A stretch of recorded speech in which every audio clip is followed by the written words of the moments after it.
Dans un royaume plein de bonheur et de joie vivaient un roi et une reine.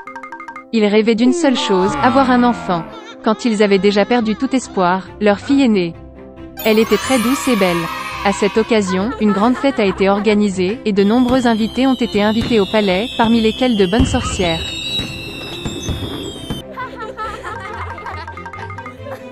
L'accueil le plus chaleureux et le plus cordial leur a été réservé. Mais le roi et la reine ont commis une grave erreur, ils ont oublié d'inviter une autre sorcière. Elle n'avait pas quitté sa tour depuis de nombreuses années et tout le monde pensait qu'elle était morte depuis longtemps. Lorsque le moment est venu de faire des cadeaux à la princesse, les fées l'ont généreusement récompensée par sa beauté, son bon cœur, son intelligence, une belle voix, la capacité de danser et de jouer de divers instruments de musique. Quand le tour est venu à la dernière sorcière, une fée maléfique est soudainement entrée dans la salle, qu'ils ont oublié d'inviter à la fête. Des couverts lui ont été immédiatement apportés, mais elle a estimé qu'elle n'était pas reçue aussi respectueusement qu'elle le devrait. Tirant le gobelet et l'assiette loin d'elle, elle murmura un sort. La sorcière souhaitait que le jour de son 16e anniversaire, la princesse se pique la main avec un fuseau, et de cela elle mourut. La reine pleura amèrement à la volonté de la méchante sorcière, et le roi ordonna de saisir la sorcière. Mais elle avait déjà disparu avec un rire inquiétant. Heureusement, la dernière des fées n'a pas encore eu le temps de dire son souhait à la princesse. Elle ne pouvait pas annuler le sort, mais a promis que la fille ne mourrait pas, mais ne s'endormirait profondément que jusqu'à ce qu'elle soit réveillée par le baiser d'amour. Le roi a immédiatement ordonné la destruction de tous les fuseaux du royaume. Et puis vint le jour du 16e anniversaire de la princesse, le jour dont la fée maléfique a parlé. La princesse a grandi pour être une fille belle et gentille. Le roi a ordonné à 3 sorcières de veiller sur elle. Les fées la gardaient comme la prunelle de leurs yeux. Ce jour-là, le roi et la reine ont enfermé la jeune fille dans une pièce pour éviter un événement terrible. Mais la princesse ne voulait pas être enfermée. Soudain, une porte apparut dans le mur de sa chambre, que la jeune fille n'avait jamais vue. Elle a entendu des sons étranges à l'extérieur de la porte. Brûlant de curiosité et ne sachant pas ce qui l'attendait, la fille entra en elle. La porte menait à une pièce sombre dans laquelle une femme était assise dos à la princesse. Elle tournait. La fille n'avait jamais vu un fuseau de sa vie. Elle est devenue curieuse. La princesse est allée au fuseau, l'a touché, a piqué son doigt et est tombée dans un sommeil profond. Et cette femme s'est avérée être une fée maléfique qui était très heureuse que son sort soit devenu réalité. Maintenant, tout le monde a appelé la princesse Sleeping Beauty. En apprenant le malheur, la gentille sorcière a décidé de plonger le roi et la reine et tout le royaume dans le sommeil jusqu'à ce que la fille se réveille.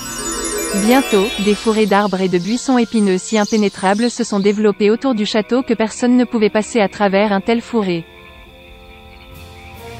100 ans plus tard, un beau prince d'un autre royaume part à la chasse. Voyant de loin les tours du château abandonné, il se souvint de la vieille histoire de la Belle au bois dormant, que ses parents lui racontaient. Et le prince a décidé de rentrer. Il avait du mal à se frayer un chemin à travers les fourrés impénétrables d'arbres et de buissons épineux.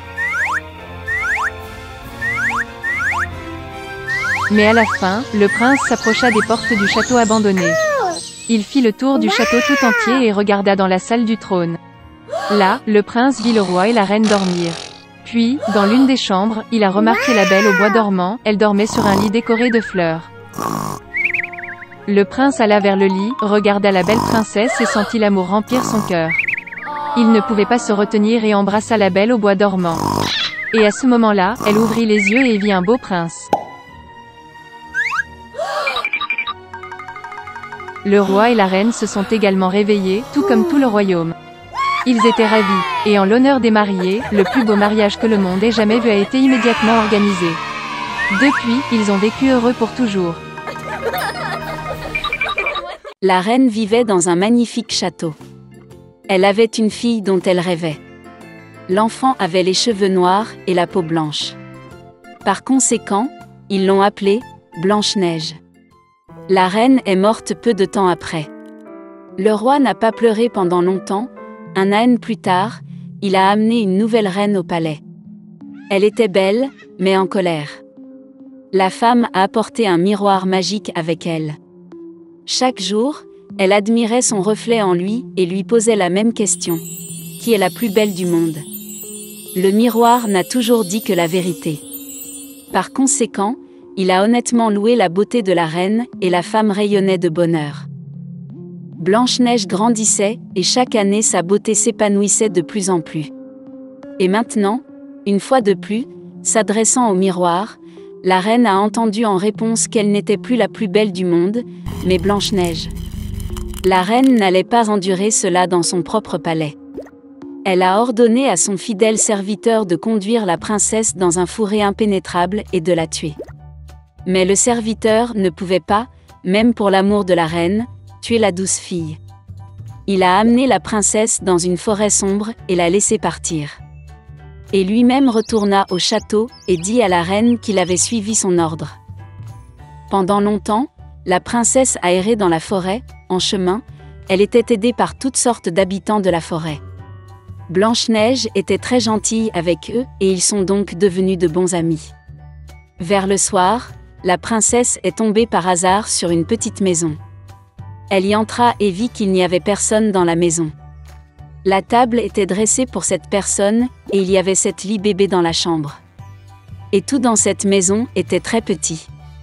Par conséquent, Blanche-Neige s'est rendue compte que cette petite personne vit ici. Après un long et difficile voyage, elle se coucha sur l'un des lits et s'endormit profondément. Les 7 nains sont rentrés chez eux tard dans la nuit. Ils ont été très surpris par l'apparition d'un invité inattendu. Dormir Blanche-Neige était si charmant que les nains ont décidé de la laisser dormir et ne l'ont pas réveillée. Le matin est venu. Blanche-Neige s'est réveillée, a vu les 7 nains et a eu peur. Mais ils étaient affectueux avec elle, et la fille a raconté son problème. Ils ont tout de suite aimé Blanche-Neige et les nains l'ont invitée à rester avec eux. De plus, elle a accepté de s'occuper de la maison, cuisine, lavage et nettoyage. Chaque matin, les gnomes allaient dans les montagnes pour extraire de l'or et des pierres précieuses, et revenaient tard dans la nuit. En partant pour le travail, ils ont averti Blanche-Neige afin qu'elle ait peur de la méchante belle-mère et n'ouvre pas la porte à des étrangers. À ce moment, la reine, comme d'habitude, se rendit dans la pièce secrète pour parler au miroir magique. Mais le miroir a soudainement dit qu'elle n'était pas la plus belle du monde, mais Blanche-Neige.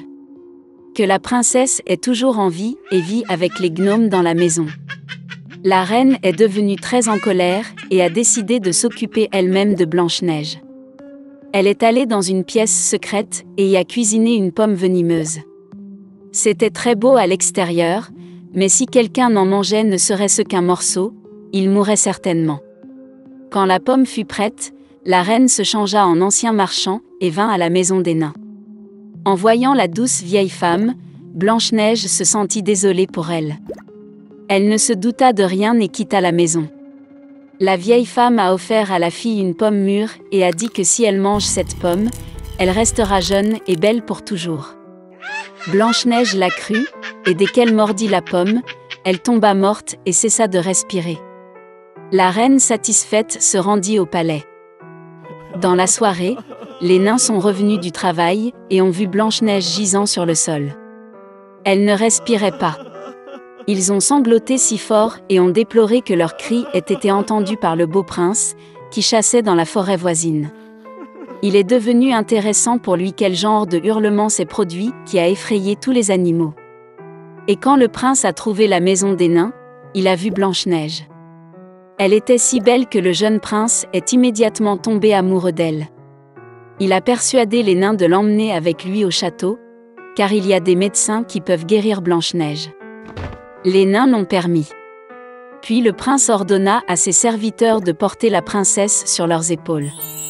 Et quand ils la portaient, il arriva que les serviteurs trébuchaient sur un buisson, et de la commotion cérébrale, un morceau de pomme empoisonnée est tombé de la bouche de Blanche-Neige, et elle s'est réveillée. En voyant le jeune prince, la fille est également tombée amoureuse de lui, et a accepté de l'épouser. Ils ont également invité leur méchante belle-mère au mariage. De colère Q.